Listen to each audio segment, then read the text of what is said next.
Hello everyone. My name is Kedesh. Welcome to my YouTube channel. I'm a Photoshop graphics expert designer. I've been using Photoshop for a decade, so I decided to open up my YouTube channel in order to show beginners guide to some basic tasks in Photoshop. So for the very first video I'm doing on my YouTube channel, so I'm going to be using a Photoshop to remove background from image. So you can follow this step by step, and from this YouTube channel you can learn how to become an expert in Photoshop, starting from basic tasks like this. So see you around the workshop. Please like this video, share it and subscribe so you get notification whenever I have another video on Photoshop basic tasks. Thank you.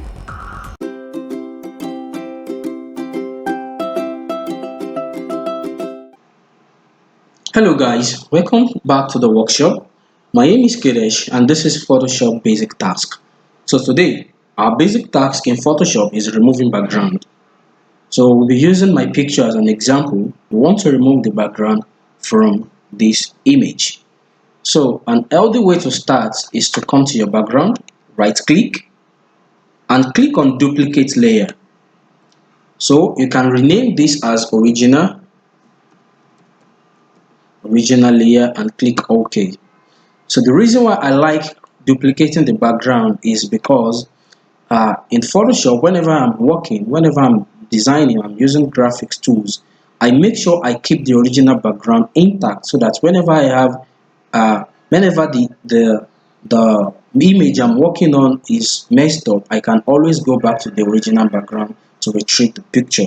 So you have two options. You can just click on this eyeball to disable this image background if you like, and if you don't like, you can also leave it on. So now let's go back to the background removing. So we want to remove this background and we need a tool called pen tool in the toolbox. You can find the toolbox in the left side of the screen. On this one I'm pointing my mouse at very particularly. You hold on to the left mouse to reveal the option that we have. So what we need here is the pen tool. After clicking the pen tool, you can hold on Alt on your keyboard by zooming in order to find a perfect edge to start clipping with. So we have two ways to go here. Either we go anti-clockwise or we go anti-clockwise like this.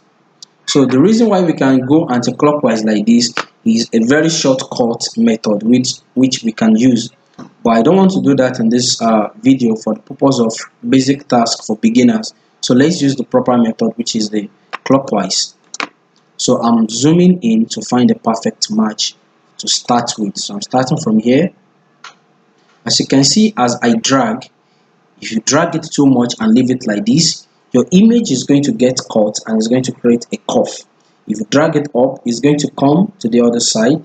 So this tool has a gear whenever you have it, whenever you are still holding on it with your mouse. So you can direct the gear to go up, to go down, to go backward, to go front, any way you choose.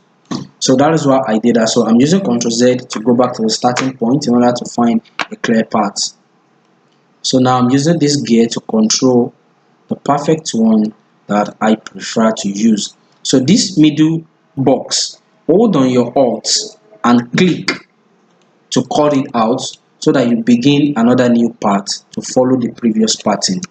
So this is how you do it step by step until you finish cropping out the image.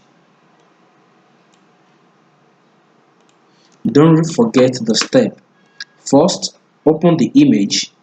Second, duplicate the background so that you don't have the original image messed up. Then third, find the pen tool in the toolbox. And the fourth step, make sure you have a clear edge to start with. You can start by zooming in to find a very clear edge to start with. And also, as I'm working, whenever you find a very sharp edge like this, you can always zoom in order to see a clear path to follow. Again, I repeat the step by step. After you've opened your image, duplicate the original image by right clicking on the background and clicking on duplicate layer. That gives you additional layer to work on. The second step, locate the pen tool in your toolbox. You can find it on the left side of the toolbox in Photoshop. Third step, make sure you find a clear path to start with, and also make sure that you have the control of the gear so that you don't cut out the image or you don't pick on the wrong direction. So if you want to go back, maybe you misstep your path, you can always use Ctrl Z to step a little bit backward. And if your steps are too far ahead, you can always locate the action box in the history to find where your path is lost. After that, focus on the edge of the image because they are very important, so that you don't get a rough image when you are cropping the image.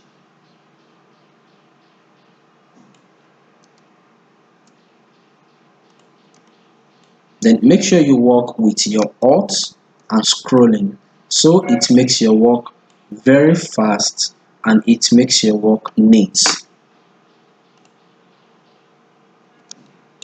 Whenever you find yourself at a very sharp edge, use your scrolling mouse with Alt to zoom in to find a perfect edge to start with.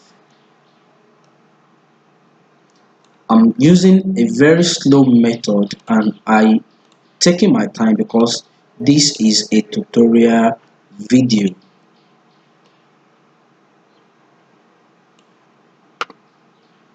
Always pay attention to the edge because you don't want to mess up with your client's image.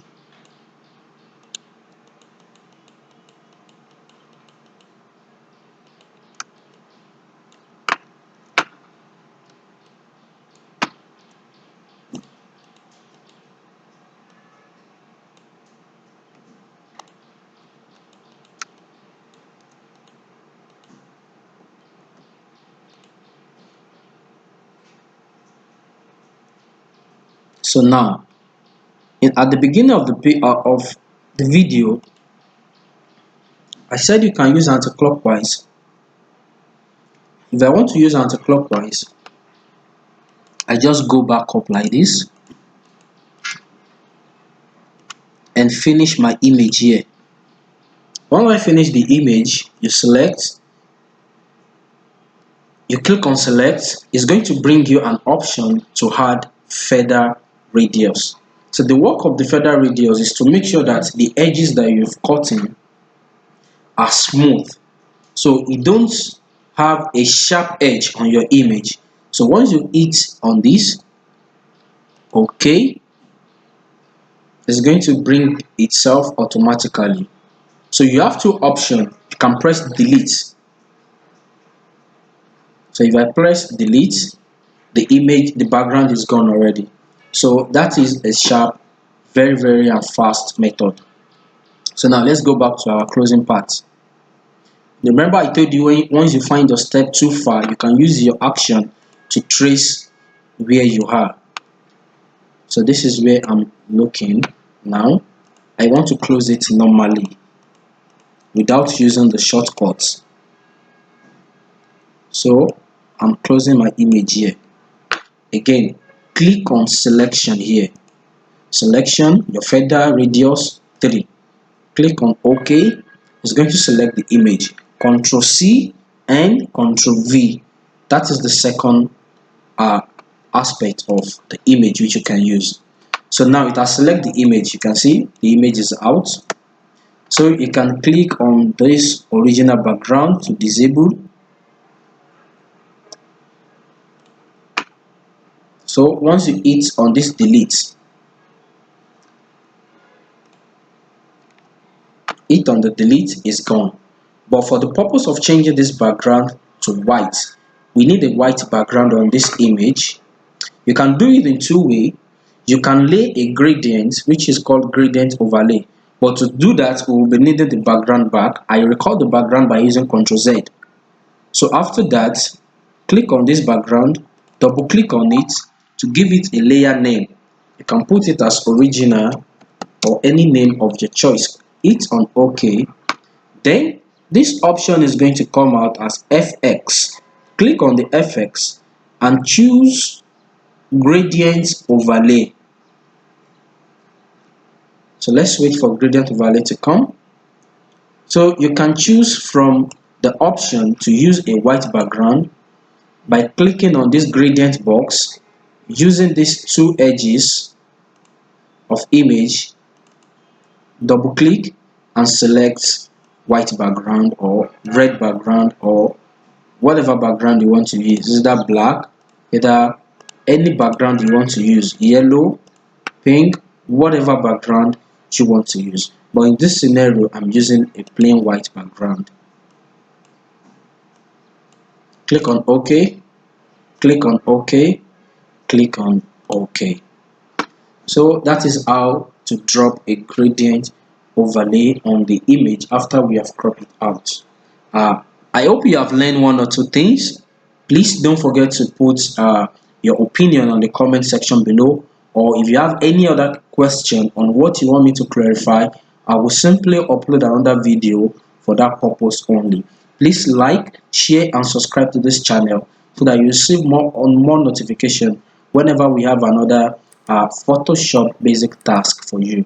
Thank you and God bless you. Amen.